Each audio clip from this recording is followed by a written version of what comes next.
Is on too.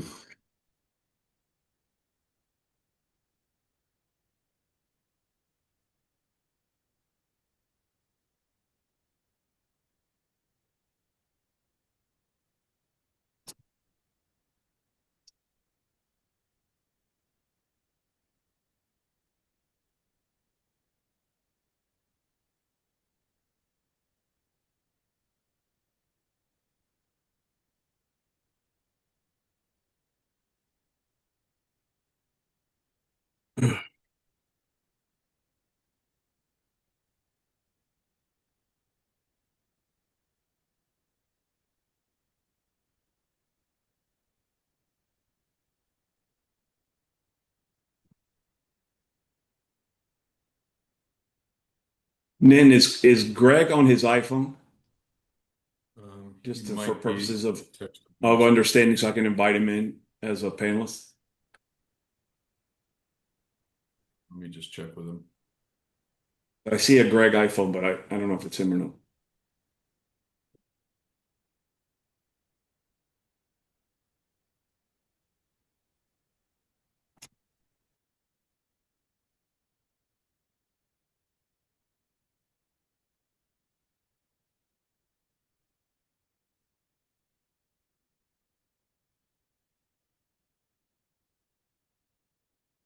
Art, can you hear me? I can hear you. Okay, cool. Yes, that is Greg on his iPhone. All He's right, let me stuck in a little traffic. move him over.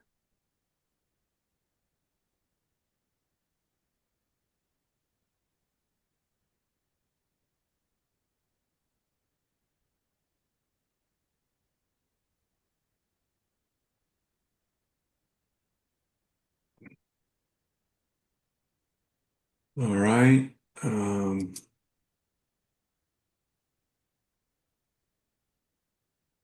Commissioner Pardo, you're on right now. Yes, sir. Yep. All right, good. Okay, you're in. Ninton's in. Greg's in. Okay, I think we have everybody on. Our two appraisers on. I think.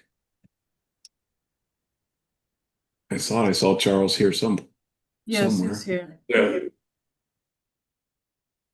Well, I see Charles, but I see Larry. How's that? That's That weird. is interesting. I do. That's a weird. That's a weird. Yeah, Mr. I'm Spring looks very noticing that different. myself. I don't know why. Why is that like that? Did Charles end up? Did you end up getting his Was I it? got an email invite? that I just clicked on and logged in, so maybe that's what it was. Should I log back out and log in again? I don't know. Now I don't see Charles anywhere. He Uh, just sent me an email, I think. he did. I'm dialed in as an attendee. Can someone unmute me? But I don't see him on here. That's the And then problem. James says, I can see you. I can see and hear Art, but they can't hear me. I can't enable audio. Who's that? James Andrews. Who's that? I don't know. I'm just reading Yeah, email. I'm just trying to let in panelists. So I'm trying to figure out That's where. James is the other appraiser. The other appraiser. All right, so now I'm showing as myself now. Okay, James is the other appraiser. James Andrews. Yes. Put him on as a panelist, and then see if we can find Charles. I don't see him anywhere. Okay. Could he be the? Could he? Oh, okay.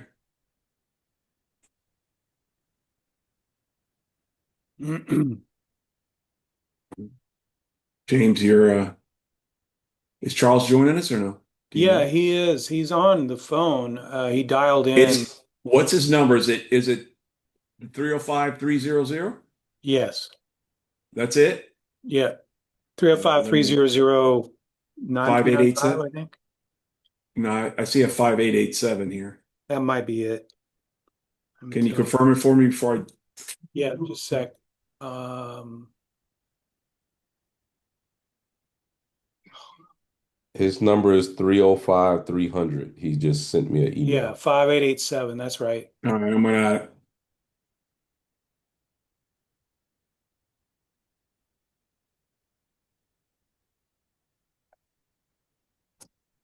It won't let me add him as a panelist. Uh, let's see. Arturo, can you figure out how to add him as a panelist? Because it won't let me. Let me see. The phone We number, might need his you're email. talking about the phone number? Yeah, the phone number. Yeah, I don't think the phone number can be added as a panelist. We need his But you can email. allow him to talk as a Okay. an attendee. All right. Well, we'll allow him to talk when the opportunity presents itself. You can raise their I think hand. we're ready. I think we're ready to get going here. That may be the same Um, issue with Greg then. But yeah, we may have the same issue with Greg. You're right, because I tried to add him too, and Yeah. it won't let me, even though it says promote the panelists. But I don't know if the phone. I tried to add him, it couldn't add him either. No, now it looks like he's out. Now he's added. Greg, can you Yep. just unmute it for a moment so we can Yeah, make sure? Greg's I on. can I can Okay. hear you guys. That worked out. Thanks. I think we have. Okay. I think we have everybody on. Okay, so I want to welcome everybody. The purpose, really, of this Zoom community meeting is to do a much more detailed explanation of the process, the history behind the Watson Harbor transaction, the item that's on commission agenda for this Thursday. We have with us both sets of appraisers. They're going to do a brief presentation on how they arrived at the value which was used as part of this transaction. There's been a lot of information disseminated. This really would give us an opportunity to create some clarity behind how those values were arrived at, and the circumstances behind them and the details behind the existing leasehold, and the transaction on the 3.2 acres, and much further explanation on some of the restrictions involved as well. So with us really are both appraisers from Integra Realty Services and CBRE. I'm going to let CBRE go first in a minute. We also have on Commissioner Pardo, who's also available should any questions arise that he feels are best suited for a response from him. We have Nitin Motwani and Greg Friedman from BH3 Merrimack. They are the current lessees and also principals to this transaction. Myself, Erica Pascal is also on. Andrew Frey is also a participant. He's our director of Dream. Erica's our CFO, and will be available for questions. Any questions should be submitted into the chat or there's a Q&A section as part of this Zoom platform. You can enter questions in there. And then the appropriate, individual or we could probably, at some point, if there's a question that may be better suited to be answered by, more than one individual on this presentation, we certainly could do that. But without further ado, let me allow CBRE to sort of do their thing first. So I don't know who's going to want to jump in first. Let me see. It's just me. It is just you. Okay. It's All just right. me. Then the floor is yours. All right. Good evening. Thanks, Art. My name's Cortland Irick. I'm with CBRE, Executive Vice President, and I run our Government Relations and Right-of-Way Department. Art asked me to walk y'all through how we came up with our valuation, which is a $27 million valuation. So, Art, if you need me to go back, let me know. But I was just going to start there and walk us through that. So, basically what we have done, there's three main components to the development here that include the residence, the hotel, and the ground. We looked at it as a what we're trying to do is project the annual cash flows that would come back to the city based on the development and what the developer's proposal for this site. It's based on market rates. So we have basically three components to that. One, the residents, three, the hotel, excuse me, and four would be the land. There are specific terms around on each one. On the residents, there's a base rent and there's a percentage rent. On the residents, based on sales. For the hotels, it is the same. There's a base rent and then there is a percentage rent based on gross revenues. So more or less what we have done is taken the base rent, which is specified in the lease, and we have grown that out at a market rate of a 3% escalation. We grew that out over the 99-year term. We calculated the for the residents the percentage rent, which is based on the sale of those residents, is 2.5% of that. We added that into our 99-year cash flow, and we determined basically that portion of the project has a value of around $8 million. So excuse me, I might have said that backwards. I might have given you the number $17 million. My apologies. So the next piece, as I said, was the hotel component. So we did the exact same thing. The base rent as specified in the lease. We grew that out over the 99 years. We took the projected revenues. We compared that to market rates to make sure that they were within market parameters. We then grew that out, the percentage rent again over the 99 years. We discounted that back at a market rate, which we'll talk about in just a second. And we came to a value for that component of around 17 million. Closer to 18 million, 17.9. We did the exact same thing with the land, which is basically what we call a reversionary value, which is what is the present value of this land today, discounted back. So over 99 years. So we grew it out for a long time. I think we had 110 million present, as if today you grow that out, it ends up being a $2 billion number. And then if you discount that back properly, it was about $1 million. So you add those three components together, you get $27 million.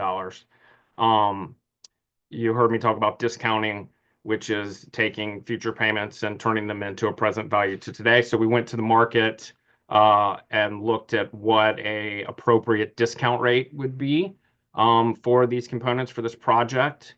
We determined that an 8% discount rate is a market-based rate. Based on location of the property, the desirability, what's going on, the demographics, et cetera, et cetera. So that's how we came up with that rate. So basically, if you put all those things together, you take your base rents, which are in the lease, and then you take the percentage rents based on market values, and you grow all that out over 99 years, and you discount it back at 8%. Including the reversion of the land, you get to our $27 million value. Art? Perfect. Thank you. That's exactly what we needed in terms of the explanation and a little more background on the valuation and the approach. Now I'll pivot to Integra.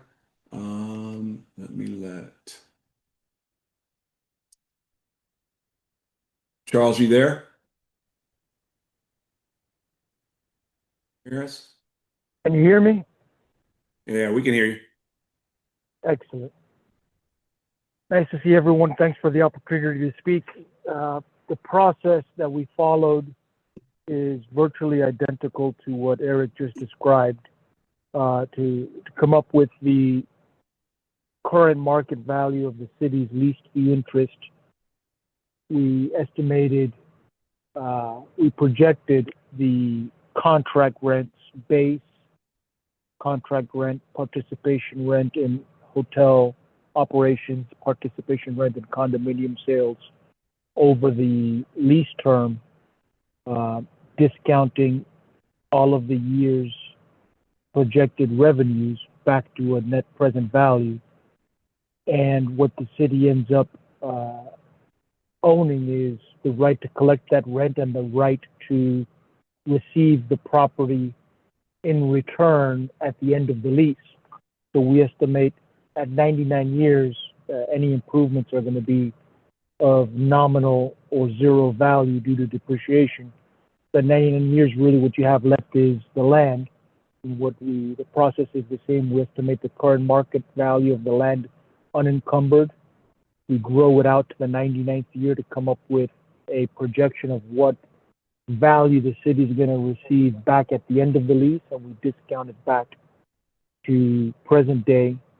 And just like Eric said, we combined the three values: the discounted, the net present value of the base rent, hotel participation, condominium participation, and the present value of that forward land reversion, which is what the city gets back at the end.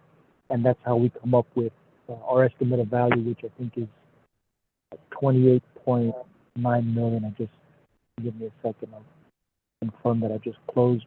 That's correct. Yeah, 28.9 million for the lease fee value of the property. Perfect. Thank you. For purposes of providing a little more context to this, and I'm going to let Nitin and Greg sort of add a little more detail to this and explain a little more their role, and in particular, kind of how we got there. But let me. There's been a lot of discussion as it relates to the leasehold, and I think for historical purposes, it's important to put this entire project and this entire piece of property on this side of Watson Island into context. And I think people and the general public, for purposes of better understanding this, need to appreciate that in 2001, right, there was a referendum and the voters passed that lease agreement with the prior developers, right, which established a value and also placed restrictions on the density development and the development density that was allowed on this parcel. As a result, even with the ability or the desire to unlock the 3.2 acres, it still has the same restrictions that were imposed in 2001. Those haven't changed. To modify those restrictions would require us to go back to referendum again. So that caps the value. In the end, there's an existing lease on this property of which the city doesn't have fee simple interest. It is encumbered by the lessee, and it really restricts the value as a whole. It's a deal and a deal structure that, again, as I said, was approved in 2001, one that we've inherited, and unfortunately one that is, as I said, unfortunately produced zero results over the last 20 years. There's been no real significant redevelopment on that parcel. The market, when this was signed, unfortunately changed. And as a result, this project has stalled in its current condition. BH3 Merrimack acquired the lease, and then we subsequently went down the path of modifying this deal slightly, obviously with the same restrictions imposed in terms of development restrictions. But we went back to the voters. They approved those modifications, and hence this is the agreement we have before us. So that I wanted to put that into context, and I'm going to let Nitin and Greg expand on that a little bit because they really are the ones that have to execute the development plan and ultimately get us to a point where we take a resource of the cities, right, which will be redeveloped. There will be an upfront return, which is the transaction at $29 million plus the public benefits payment of additional $9 million. But it also adds a tremendous amount of value, which they're going to get into in terms of the real estate tax value and the income that that'll generate to the city, which also will allow us to make the city just more financially viable and provide services and expand on our ability to provide services as a city. So with that, Nitin, if you want to jump in, either you or Greg, and kind of take the baton and give some further context to that. Sure. Thank you very much. Appreciate Commissioner Pardo for organizing into the manager's office, and thank you to the appraisers. And really thanks to all of you for spending your Monday evening on the phone, because unfortunately this is more nuanced and harder to explain than just in headlines. I think the biggest misnomer that we have been facing is that when we acquire the city's position here, we will not be able to get rid of the restrictions. The restrictions live on in perpetuity. And I think that's incredibly important, because if we want to build 106 condos, we need to go back to the city commission for a new deal, and we need to go back to the voters for a new referendum. So it's incredibly important that everyone understands that the restrictions that were put on this property in 2001 continue through this structure. So I think that that's been the biggest challenge. The city, as the manager pointed out, entered into an RFP and hence has not controlled this land fee simple for 24 years, right? And currently will not control this land for 99 years. And when we were working on figuring out what to do with this in meeting with folks, we realized that we wanted to preserve the project. We kept hearing, please, no additional height, even though in theory, if we went for rezoning, more height could be granted. No additional density. So actually, we're reducing the density that was approved in 2001. We have included office use as part of commercial because it's less traffic impact. It has less of a traffic impact than retail. And most importantly, we preserved all of that public space, the 2.2 acres along the waterfront, that the commissioner and the manager were adamant that we keep 1,000 feet along the waterfront, 100 feet wide, 2.2 acres of baywalk that will remain open to the public that we are paying for as part of this. So I think that's just helpful context for people's benefit. Again, this is not a fee simple situation where we acquire the city's position and can suddenly build whatever we want. If we want to build one additional condo, 106 condos, we have to go back with a brand new deal. The other thing I'd point out is when we looked at the timeline, as the manager said, in 2001, this RFP was awarded. In 2007, the city gave its approvals. 2008 obviously was the great financial crisis, which delayed it. And then in 2016, the marina was completed by the previous developer. At that point, the city attempted to take the property away from the previous developer, and a litigation ensued, which then led to a settlement. Again, this was all before our time, the commission's time, the manager's time, but it ended up in a settlement in 2020. We acquired the interest from that previous developer who had not performed on executing on that deal. We paid for the right to build within the confines of that lease, the 99-year lease. And if you look at the totality of the site, it's 10.8 acres. Only 3.2 acres are being acquired with the restrictions in place of the cap at 105 condos. The reason that's important is because the balance of it operates under the traditional lease. The 3.2 acres has the 105 condos. And by selling those as condominiums with a fee simple below it, again, only 105 condos, we're actually able to create $2.3 billion of additional property taxes on top of what property taxes would be paid under a lease. And that's simply by virtue of the condo's value over that 99-year period. And so that's an important benefit to the city that they start getting in 4 to 5 years from now, as soon as we can open and develop this project. And so with that, we went to the city with the referendum, and the language said to sell 3.2 acres of leased property to the tenant for fair market value of not less than $25 million. As the manager pointed out, our number is $29 million, which is higher than our appraiser, higher than both CBRE and IRR's appraisal for that land. And I'll reiterate again, when we buy that fee, it does not give us the right to build unlimited density on this site. We are still capped with the same restrictions that have burdened this property since 2001. So I think that's very important. And where the $25 million cap came from a year ago before the vote is another appraisal was done in advance, working through the exact formula that CBRE and IRR had gone through to give a value. That value was slightly less than 25 million. So the 25 was the cap. And as I mentioned, 28.9 is the higher of the two city appraisals.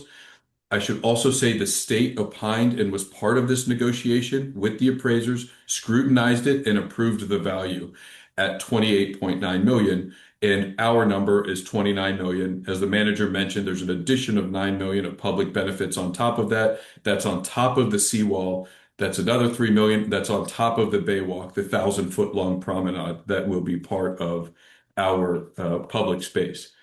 So the summary of the referendum outcome was a few, and I apologize for being a little long-winded, but I think it's helpful to walk through some of the nuances in this deal and hopefully solve some of the misunderstanding around it. So the summary of the referendum outcomes was the city is to receive a minimum of 25 million. They're receiving 29 million. The project becomes smaller, fewer hotel rooms, less retail, less traffic. The lease was extended for 24 years. The timeshare was converted to condominiums. The developer provides 9 million of public benefits for affordable housing and resiliency specifically. That does not include the additional seawall, and that does not include the Baywalk that was already part of it. There's also local hiring and job training, art and public places participation, and revitalized maritime museum and gallery. The impacts to the city, as I mentioned, $29 million up front, $9 million of public benefit, $3 million for the seawall, $2.3 billion in additional property taxes. One of the commissioners asked us to look at if we took that $29 million.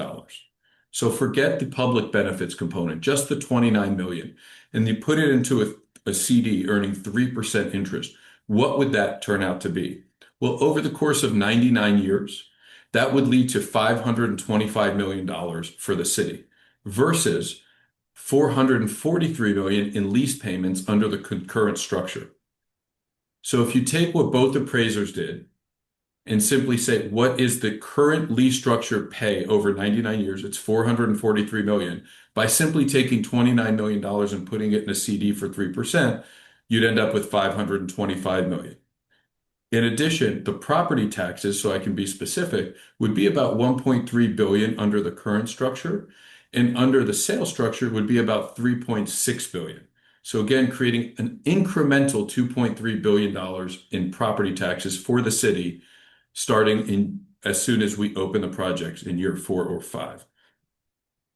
Key takeaways here: the voters approved this with 62%. The project is smaller, it's more public, it's lower impact. The city is receiving substantial guaranteed revenue. All development restrictions remain in place. I want to continue to reinforce that because that is the point I think there's the most confusion on. Part of that is because of what happened on the north side of the island with Jungle Island, which was a brand new project that was rezoned with 600 units on 5 acres versus this, which is 3.2 acres with 105 units. The city has not owned this land fee simple unencumbered for 24 years. And again, is encumbered by this lease for the next 99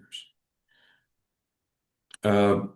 Greg, I want to make sure I give you a chance to step in. I'm sure there's things that I forgot to include as part of my commentary.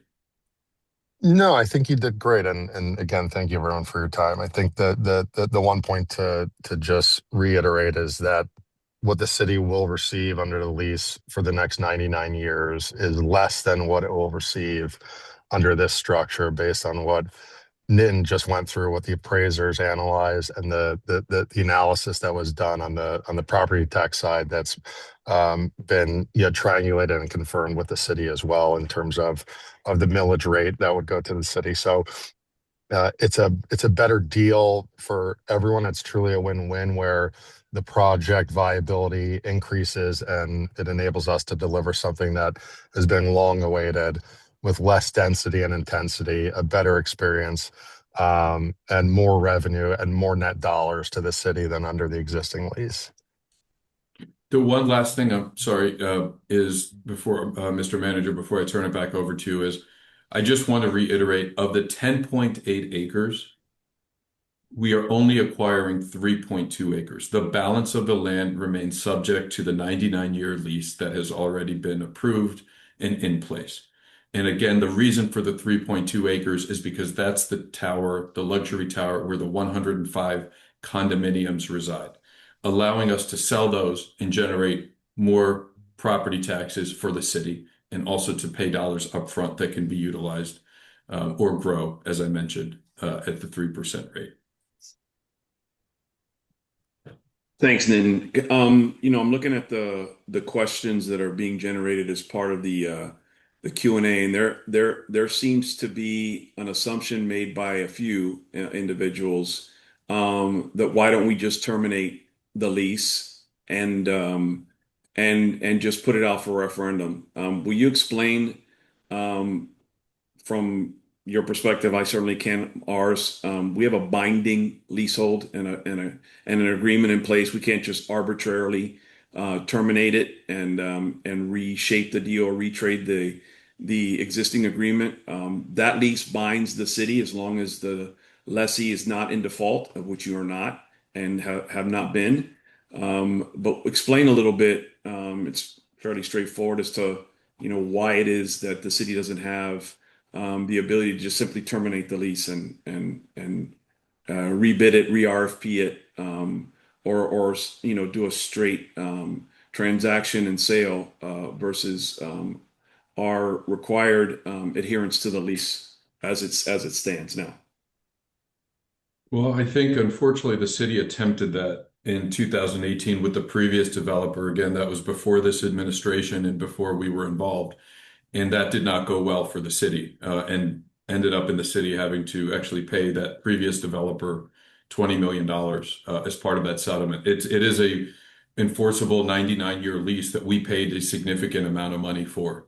And it is something that was incredibly expensive. And had the city been able to execute and get rid of that lease, that would have been a different conversation then. But that's not the case. And we, our investors' capital, we have acquired this right, and it's not something that can be terminated because we have that right by virtue of our acquisition of it, and something that was done in 2001 as part of the RFP, and that was reaffirmed in 2020 as part of the settlement with the city. And Commissioner just, Pardo, I know just you. sorry, I Sorry, was just go going to ahead. add to that rent is paid under that lease and has been getting paid, since inception and since our acquisition as well. So that is a binding living lease that survives for the next 99 years. Commissioner Pardo, I know you wanted to, I think, to say something. You kind of answered it, but I'm going to put it in different words. A lot of folks had come to us and asked us, well, what's to stop the new team, the development team, from 3 years from now, 5 years from now, selling the property and making all that money that, we're not getting now?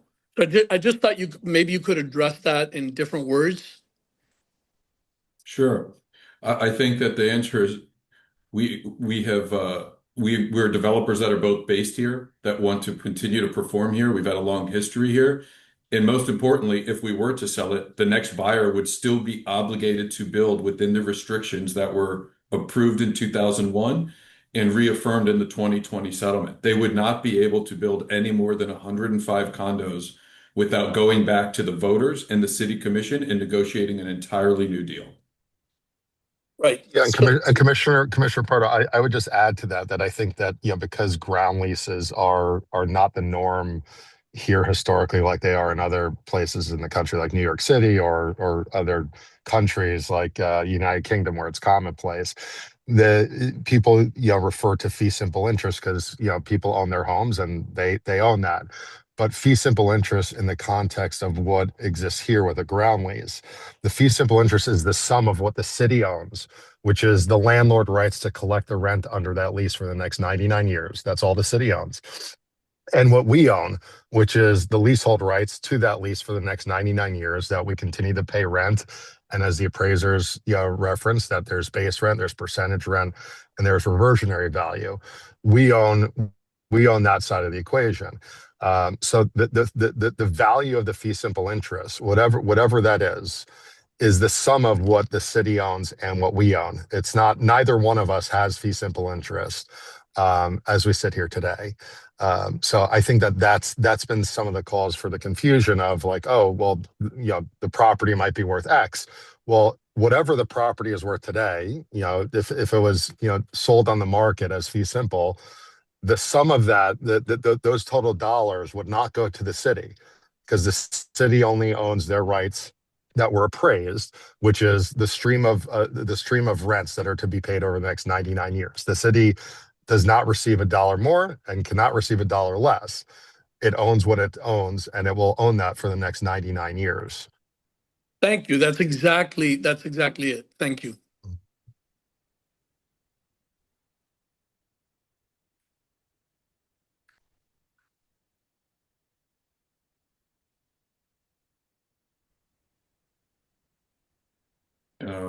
Mr. Manager, you're muted if you're speaking.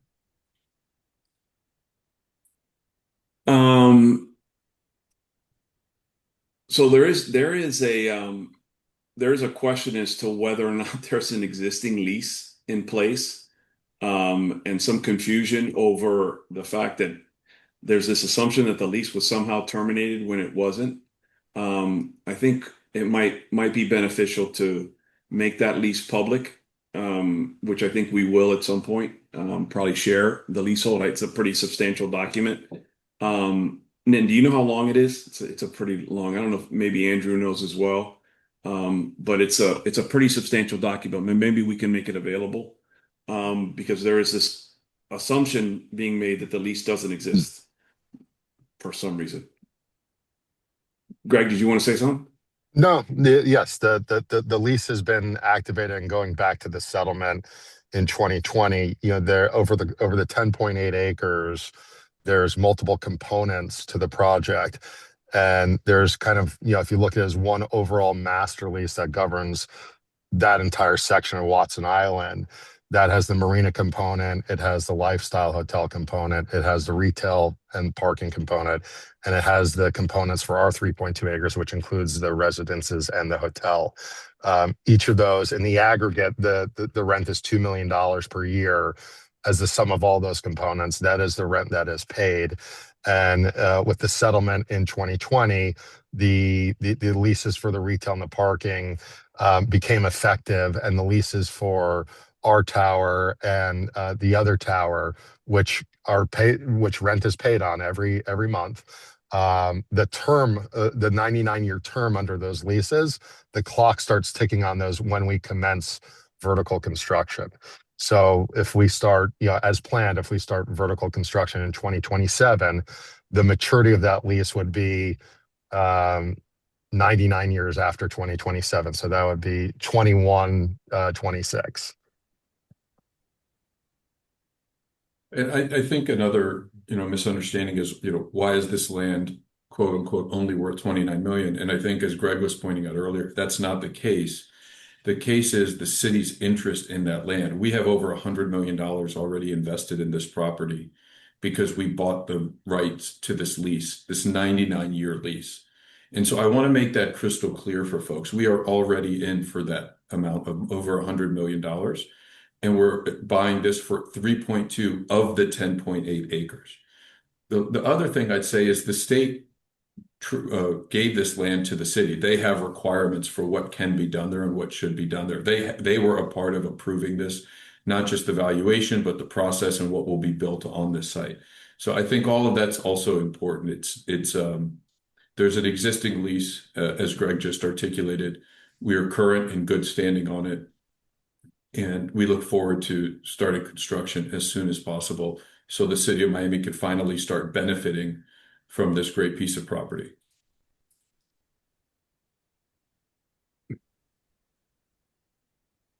So will you guys explain a little further? There's a question here as to what accounts for the additional value spread between the timeshare project and the condo deal in terms of a fee simple transaction, that $2 billion spread between the two valuations over the life of the lease, of the leasehold. Can you explain that a little further? There's a question about that. What creates Yeah, that difference in value? yeah, it's a great question. So if the lease was to remain how it is in place today, and we sell condos or residences, or if we sold anything that's subject to a lease, that lease, as the appraiser cited, has a base rent, and that base rent grows every year by 3%. So if anyone on this call was buying a house and the seller of the house said, "Hey, the house is worth $100, but oh, by the way, every year you're also going to have to pay a separate lease payment, and that lease payment is going to go up every year that you own the house," you would pay less for the house. You wouldn't pay fee simple or fair market value. You would say, okay, well, if I'm doing that, I would have to pay less. The impact of that over not only the 105 residences, but the value of the hotel and everything, when that's assessed on the tax records, is going to be less than it would be under the fee simple value, to the tune of, it's been estimated that that could be anywhere from 10 to 30%. But if you just assume that we analyzed it and said, okay, we're going to pick the 15% range after soliciting input from different appraisers and third parties. When you take that 15% of the whole project value on this 3.2 acre parcel over 99 years, that is the difference between the tax revenue that would go to the city under the lease of roughly $1.3 billion to what the tax revenue that will go to the city under this revised structure, as being able to sell those 105 condos the same way everyone on this call can buy their house, which is fee simple, because the tax roll will be that much higher starting at the gate, and that grows every year by that same 3%. So the effect of that compounding over 100 years results in $2.3 billion of additional tax revenue that goes to the city. Thanks, Greg. Appreciate it. Can you guys also expand a little? There's another question as it relates to a little more detail, the key components to the remaining leasehold development, the balance. What's the program look like?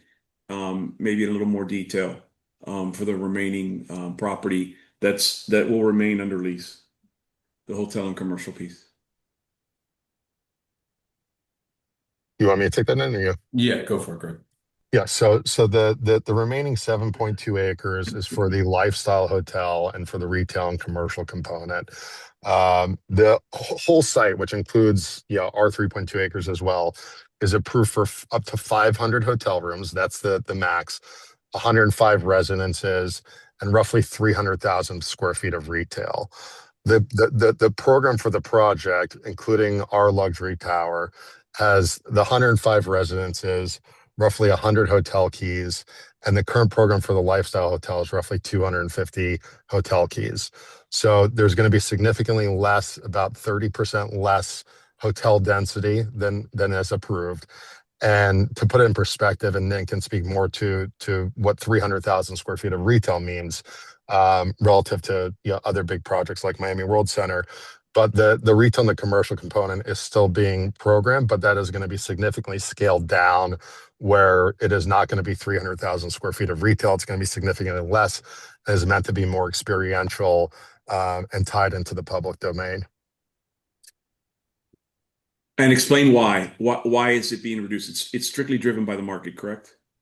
Yeah, listen. There's a combination of things that have transpired, right? So the original retail, as it was designed, yes. So we did 300,000 square feet of retail at Miami World Center, over 27 acres. This is 10.8 acres. That's a lot of density. There was concerns over traffic and getting the right product type there. So that was one part of it. The other part was the city has evolved since 2001. So office is a much better and less traffic generating use. And so given the changes in Miami, we thought that was also a positive for the neighborhood and the area and the island as a whole. And then, yes, with regards to the hotels, there were talks of having very big hotels, and the decision was to try to create more boutique, bespoke kind of feeling on the island.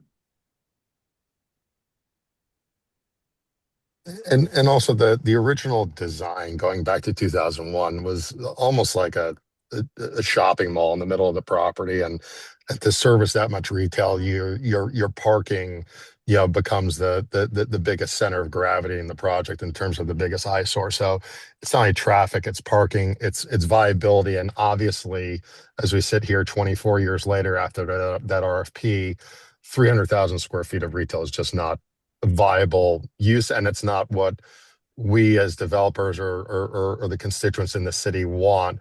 On this land, they want it to be more inviting and more intimate and to be more experiential, and to include a variety of uses where they're not just coming to pop into somewhere for an hour, but spending an afternoon there and taking advantage of the promenade and connecting to the other side of the island.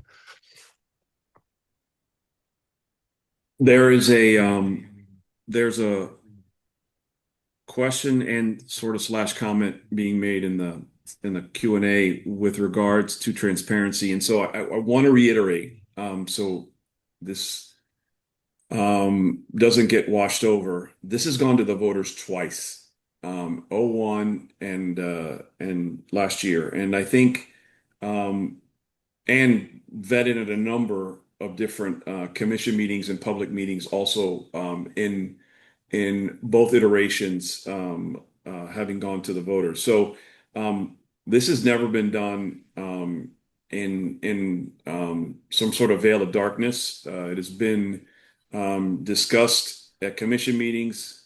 It was presented to the voters, and I think that whether people appreciate the transaction as it was constructed in 2001 or not. Unfortunately, that's 24 years ago, and we are bound by this lease. The city is a party to this lease, and in essence, we have, in an attempt to make the project better, we went back to the voters to present this particular framework. They approved that as well. And I think the financial return, both not straightforward, not even just straightforward from a monetary perspective, but from a public benefits perspective as well. And in addition to the overall value to the residents and to the general fund in terms of tax revenue over the life of this project, this really is a win-win for the city. And it's I hope that through this process and this meeting in particular, we've been able to sort of highlight some of the key components to this, give a little historical context. All of us that are probably sitting in this Zoom meeting now, especially on the public side, and the developers certainly were not a party to the original transaction. We are making the best of an existing set of terms and encumbrances and caps on the development program, and we're not doing anything that we've ever felt would set the city back in any way financially. And I think the development program, as it's been modified and reduced in scale, this project will be something I think all the residents of Miami will be very proud of once it's complete. And I think the development team that's in place now that acquired that leasehold certainly has a tremendous track record. Their DNA's imprinted all over the city of Miami in some very substantial projects in the city, Miami World Center being key to that.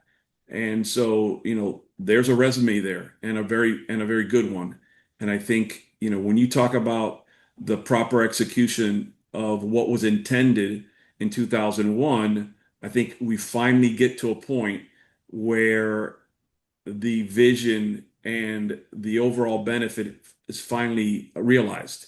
And I hope when we look back on this, once this project is complete, it'll be something that everybody can be incredibly proud of, and will really contribute to the future of the city in more than a few meaningful ways. And thank you, Mr. Manager. I would just say, I know this is complicated. I wish it were simple. I really appreciate people taking the time to hear us out and spend an hour on a Monday night when everyone's busy to try to better understand the nuances of this deal. We did acquire this leased interest, and as I mentioned, we're over $100 million into this project, and we're looking to acquire the city's position in this, which is, Mr. Manager mentioned, is a win-win. The ability to create higher property taxes, the ability to better invest those dollars, creating more income than would have otherwise occurred under the lease structure, plus the property taxes. It really is, as he pointed out, a win-win. And I think most importantly, for the residents of the city, it's time that something happens on the site. It's been sitting there for 24 years for one reason or another. Multiple referendums, multiple city approvals, 3-year litigation, 4-year litigation that almost bankrupted the city. I mean, it's time for us to move on and to get this project built. So really appreciate the people's time, taking your time. I know everyone's busy, and I hope this has been helpful. Commissioners, anything you wanted to sorry, add? I'm just going to say that the obvious one last time, and I apologize for repeating myself. If we sell this land, please understand that anyone would have to live with the restrictions. They do not go away. The lease is in place. Currently, when the land is acquired, there will be a deed restriction that no one will ever be able to do anything more on this land without coming back to you as the voters and to the commission. Sorry, Commissioner. No, not at all. I'm glad you emphasized that again because it changes all the values. So it's not like none of that can change without redoing the entire transaction. I wanted definitely everyone to know that if they have more questions, please reach out to our office. We're happy to give as much information as we possibly can. I want to thank everyone on this call and especially all the residents that are here. As you said, very well, Nitin, they're taking time out of their valuable day to try to understand something that is very nuanced. So we appreciate that effort. We appreciate that engagement. And whatever we can do to serve and provide clarity, please let us know.